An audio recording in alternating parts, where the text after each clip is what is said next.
আবারও ফের বিলুপ্ত প্রজাতির একটি কচ্ছপ উদ্ধার ঘিরে চাঞ্চল্য নদিয়ার শান্তিপুরে।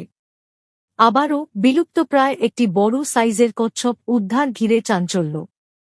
কচ্ছপটিকে অবশেষে উদ্ধার করে সাধারণ মানুষ সবশেষে বন দপ্তরের কর্মীদের হাতে তুলে দেয়।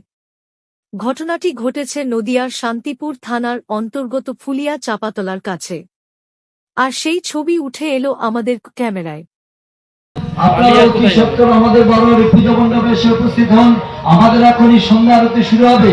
আমাদের সন্ধ্যা শান্তিপুর ফুলিয়া চাপাতলার এক ট্রলি চালক গতকাল সে আলুর লরি নিয়ে যখন ফিরছিল তখন সে রাস্তায় কচ্ছপটিকে বসে থাকতে দেখে।